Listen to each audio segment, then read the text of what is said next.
Hello বন্ধুরা, আজকে অনেক দিন পর চলে এলাম তোমাদের সাথে আবার একটা এই যে স্ট্যান্ড লাগিয়ে ফোন লাগিয়ে এইভাবে ভিডিও করতে।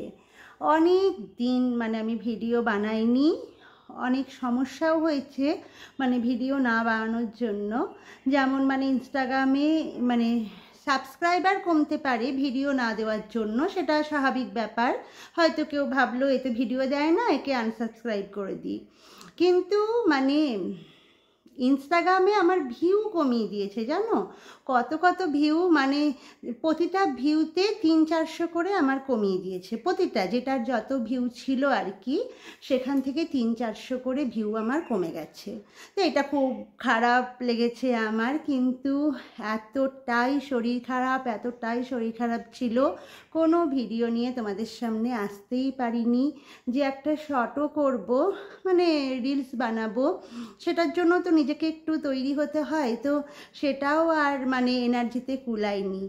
আর এতক্ষণে তোমরা ইন্ট্রো রেখে বুঝেই গেছো যে আমি কি সুখবর দিতে চলেছি, তোমাদের সাথে শেয়ার করতেই এলাম আজকে।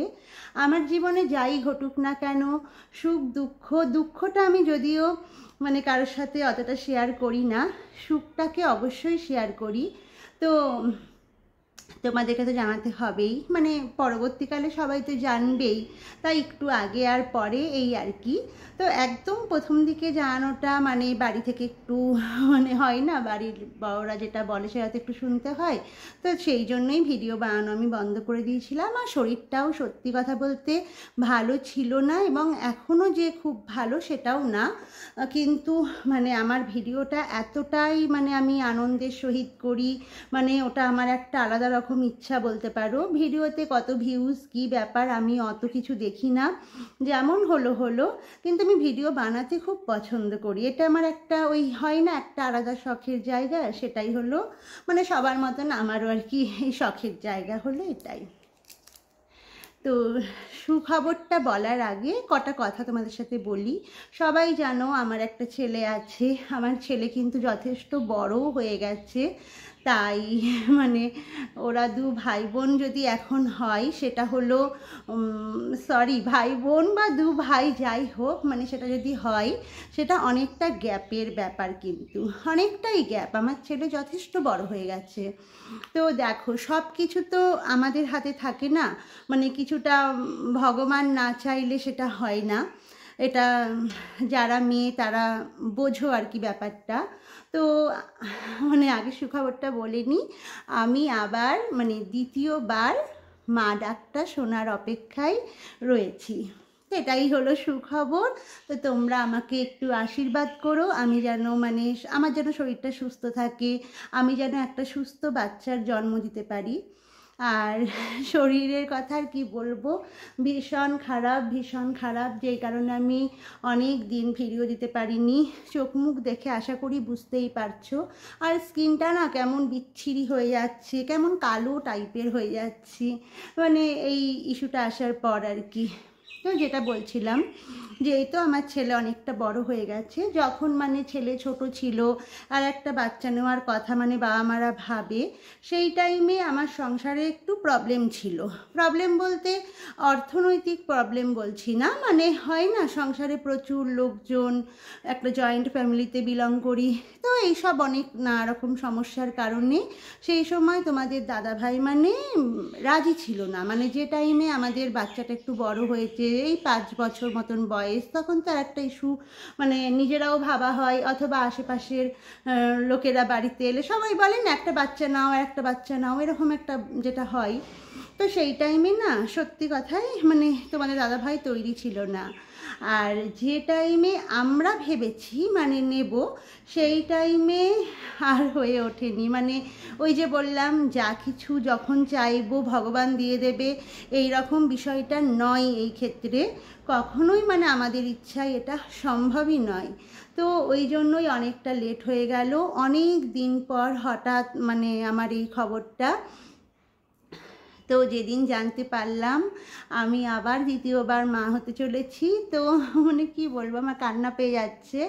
মানে এটা আনন্দের কান্না, খুশির কান্না। মানে তোমাদের দাদা ভাই, মানে আমার পুরো পরিবারের লোক, শ্বশুরবাড়ির লোকই হোক, বাবার বাড়ির লোকই হোক, মানে সবাই সবাই ভীষণ ভীষণ আনন্দ। তো আমরাও আনন্দ, স্বামী স্ত্রী দুজনেই আনন্দ। আর আমার ছেলেও খুব খুশি। সবার মধ্যে একটা কোশ্চেন আসছিল, মানে আমাদের মধ্যে না, মানে আশেপাশের লোকের কথা তো তুমি বন্ধ করতে পারবে না যে ছেলেটা এত বড় হয়ে গেছে, তোমার ছেলে কিছু বলছে না বা কিছু রিয়াক্ট করেনি। এটা কখনোই না, কোনো সন্তানই কি এরকম করে বলো? আমার ছেলে ভীষণ খুশি, সে চায় তার একটা বুনু হোক। আমরাও সবাই চাই একটা মেয়েই হোক, মানে সবাই সবাই। আমি তো মানে 100% ধরে আছি আমার মেয়েই হবে, কিন্তু ছেলে মেয়ে সেটা ফ্যাক্টর নয়। যাই হোক না কেন, সবসময় ভগবানের কাছে মানে চাইছি বাচ্চাটা সুস্থ স্বাভাবিকভাবে আসুক। এইবার আমি হচ্ছে বেশি মান্থ মানে ক্যারি করছি না, কয়েক মাস হয়েছে। তোমাদেরকে পরের ভিডিওতে জানাবো মানে আমার কয় মাস চলছে, আজকে আর বললাম না। তো আমি মানে আজকে খুব আনন্দ, আমার আরও একটা আনন্দ, আমার দাদা বৌদি এসেছে আর কি, মানে মায়ের বাপের বাড়িতে আর কি। তো এখান থেকে তো বাপের বাড়ির সামনেই জানো, তো কালকে সন্ধ্যেবেলায় ওরা আমাকে দেখতে এসেছিলো, মা দাদা বৌদি। তো ওই জন্য আমি আরেকটু বেশি আনন্দ হয়ে গেছি। তো ভাবলাম না, আজকে আমি একটা ভিডিও বানাবই। আর মানে এবার আস্তে আস্তে, খুব বেশি পারবো না ভিডিও দিতে, কারণ শরীরটা তো একদমই ভালো যায় না, একদমই না।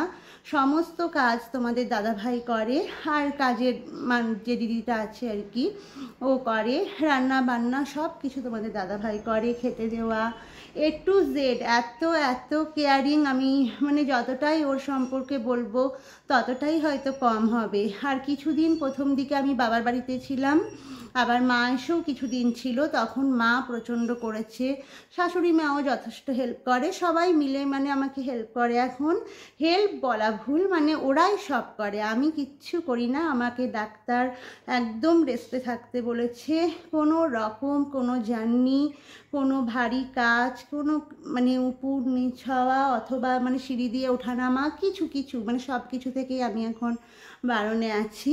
তো মানে জোর করে কিছু করতেও যায় না, যেই তো বাড়িতে সবাই বকাঝকা করে। মানে সবাই চাইছে আমার বাচ্চাটা সুস্থভাবে আসুক। কাজ তো রয়েছে, ঘর দৌড় যে অবস্থা, মানে নিজে ওই সব গুছানোর কাজটা তো বোঝো, মানে নিজে না করলে নিজের সংসারে হয় না। তো এখন আমি সেই চোখ বন্ধ করে অন্ধের মতন থাকি মানে বাড়িতে, কিন্তু পারছি না, এত নোংরা হয়ে আছে না, মানে ধুলো ঠুলো এইসব আর কি, ডাস্টিং করা হয় না যেহেতু। তাও তোমাদের দাদাভাই যেটুকু পারে করে, অনেক করে অনেক। তো এখন কিছুদিন আমি আছি ছেলের এক্সামের জন্য, মানে বাড়িতেই আছি, মানে মায়ের ঘর থেকে চলে এসেছি। তো তোমাদের দাদাভাই সকালবেলায় রাধা বাড়া সব সেরে দোকানে গেছে, আবার মাঝখানে খেতে এসে একটু ফল ঠল কেটে দিয়ে যায়। তো এইভাবেই চলছে এখন আমার জীবন, এই বাড়ির মধ্যেই বসে।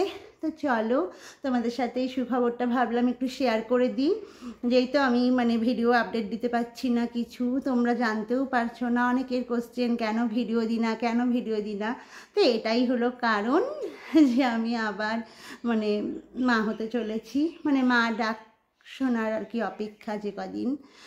তো চলো এখন একটু রেস্ট করি, আর বেশি ভিডিও আমি দিতে পারবো না। প্লিজ তোমরা যারা আমার ভিডিও দেখো, যারা আমায় ভালোবাসো, তারা অবশ্যই আমার পাশে থেকো সব সময়। মানে আমি ভিডিও দিতে একটু লেট করলেও তোমরা কিন্তু আমাকে ছেড়ে যেও না।